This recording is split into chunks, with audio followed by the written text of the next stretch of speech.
A 7-year-old boy presents with cola-colored urine, puffy swollen eyes, increased tiredness, and elevated blood pressure. His mother says he recovered from a sore throat 2 weeks ago. What is the most likely diagnosis?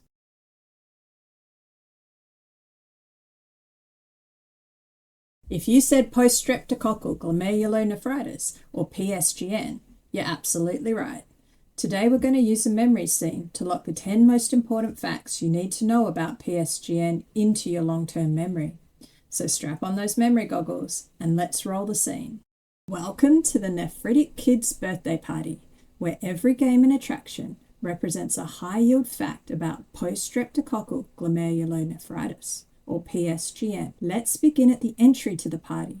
See that giant #1 acute Nephritic Kids Party? Notice the sign says ages 5 to 12 only. That is to remind us that Post-Streptococcal Glomerulonephritis is the most common cause of acute nephritic syndrome in children aged 5 to 12. Beside the entrance are several laughing gas cylinders labeled Group A gas and strep pyrogenes.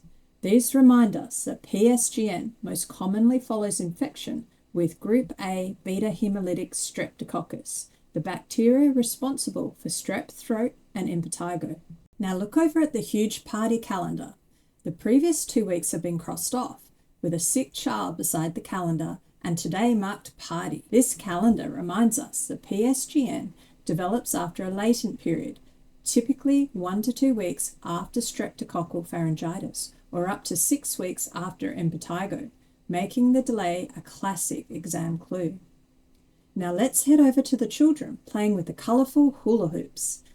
The linked antigen and IgG hula hoops represent immune complexes. These immune complexes become trapped within the glomeruli, where they activate the complement system and trigger inflammation.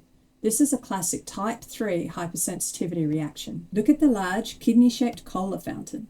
The cola-colored liquid and floating jelly beans reminds us of hematuria, or blood in the urine. Inflammation allows red cells to leak into the urine, producing the classic tea-colored, smoky, or cola-colored appearance. If you look up, you'll see the giant eye-shaped balloons floating everywhere. These eye balloons represent periorbital edema, the classic early sign of PSGN. Sodium and water retention cause fluid to accumulate around the eyes, and in severe cases, it can progress to generalized or pulmonary edema. Next, let's head over to the blood pressure hammer game.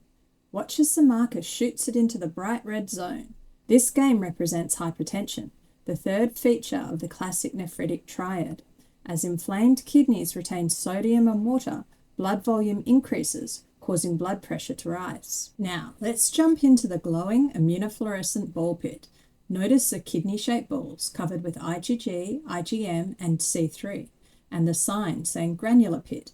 This represents the classic granular or lumpy-bumpy immunofluorescent pattern seen in PSGN. Complement consumption causes low serum C3, another classic lab finding. Just across from the ball pit, you'll meet the cheerful ASO party clown wearing a brightly coloured shirt labelled ASO. He reminds us that a raised anti-streptolysin O, or ASO, titer is the most common serological marker of a recent Group A streptococcal infection, helping support the diagnosis of PSGN. And let's finish our tour at the subepithelial hump camel ride.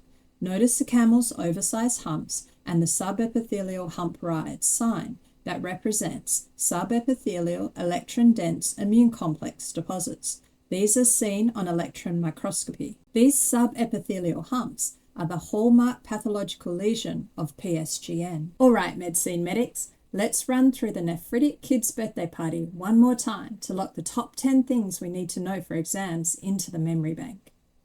Number 1, the entrance sign reminds us that PSGN is the most common acute nephritic syndrome in children. The laughing gas cylinders remind us of Group A Streptococcus pyrogenes, and the party calendar reminds us that symptoms develop 1 to 2 weeks after strep throat or up to 6 weeks after impetigo.